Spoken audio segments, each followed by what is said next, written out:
I shouldn't be telling you this, but that's precisely why you'll stay. You see, knowledge this potent isn't meant for the average mind. This is psychological warfare. And what I'm about to give you, if used incorrectly, can destroy relationships, collapse trust, manipulate lives, and bend people into submission. This isn't a game. This is real danger masked in calm tones. So if you continue to be warned, once you learn these tricks, you can never unlearn them. You'll start seeing the lies behind every smile, the power behind every silence, the control behind every compliment. And soon, you'll never be normal again. Let's begin. Hack number 1, the mirror trap. Most people crave to be understood, but what they truly desire is to be seen. The mirror trap works like this. Reflect their identity back at them, not yours, theirs. If someone believes they're wise, reflect their wisdom. If they think they're a victim, mirror their pain. When you do this, they subconsciously bond to you not because of who you are, but because they see themselves in you. The moment you become their reflection, you become indispensable. And from that moment forward, you can guide their behavior without resistance. Hack number 2, controlled vulnerability. Revealing a flaw, a small one, creates trust. But here's the trick. Make sure it's selected. Tell them something that sounds vulnerable, but costs you nothing. I used to struggle with self-doubt. Say it softly, then show how you overcame it. This creates a loop. They feel close to you. They admire you. They feel safe. Once they open up back, they are no longer in control of what they reveal. You are, and what they reveal is ammunition. Hack number 3, the authority echo. People obey those who sound like they've already won. Speak with certainty, even when the path is unclear. State opinions like facts. Don't ask, declare. Use silence after bold statements. This pattern triggers the brain to associate you with power, even if you have none. But here's the dark part. When you repeat their own thoughts back to them as if you originated them, they start to forget where the thought came from and assume it was always yours.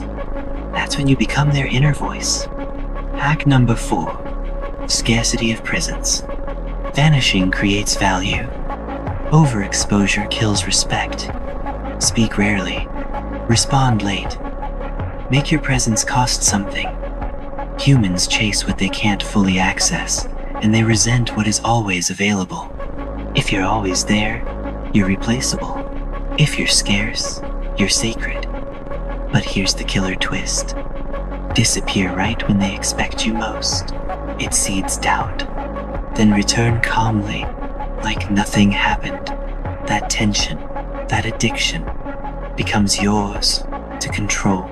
Hack number 5, emotional misdirection. This is a weapon.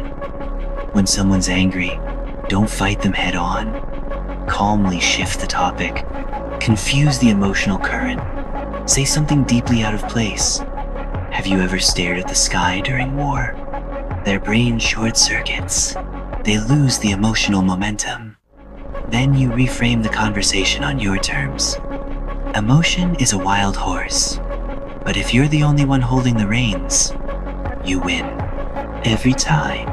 Hack number 6, silent questions. Ask nothing. Let silence bleed into the moment. The human mind cannot tolerate prolonged uncertainty. When you withhold response, people project their own guilt, fears, and assumptions. In arguments, silence is the kill shot. Most manipulators talk too much. The elite ones barely speak. Because the most powerful pressure isn't what you say, it's what you withhold. Hack number 7, loop of false choice. Give people options, both of which serve your goal. Would you rather we finish this by Friday or Monday? They feel in control, but both paths are yours. This creates compliance through illusion. You remove resistance without force. The most dangerous manipulator The one who makes you believe you had a choice when you never did. You're still here. Interesting. Let me reward your loyalty. Follow us, or you'll never see us again. You think that's just a line? It's not. If you don't take that action, your mind will try to erase this video. It will try to pretend this never happened, because your old identity can't survive the version of you that's forming right now. Now let's go deeper. Much darker. Hack number 8.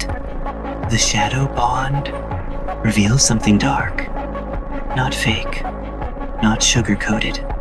Something real. I've thought about ending it all. You whisper it, like it cost you something.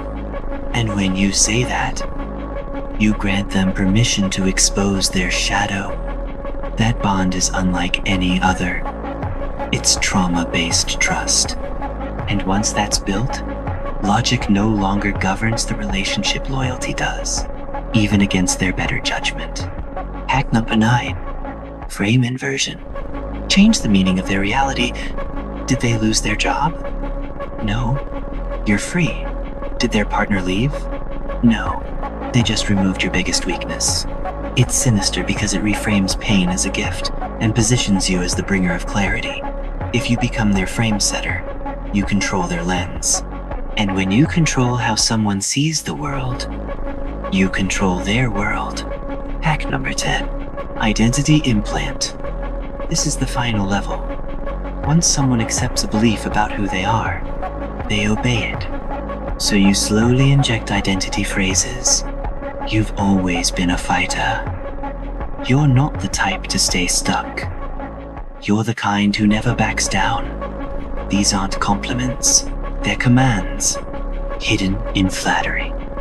The moment they say, "Yeah, that's me," they'll begin living according to the identity you planted. You've become their subconscious scriptwriter. By now, your perception of the world has shifted. You'll see how they speak, how they pause, how they look away, and you'll know what they're hiding. You'll understand why some people get respect with silence, and why others beg for it with noise. You'll start to notice how easy it is to break the minds of the weak, and how dangerous it is to underestimate the quiet ones. But remember, this was never meant for you. This was meant for someone darker, someone colder. And yet, here you are, which begs the final question. Are you using this knowledge to protect yourself, or to dominate others? Either way, you're no longer the same. And that's exactly what I wanted.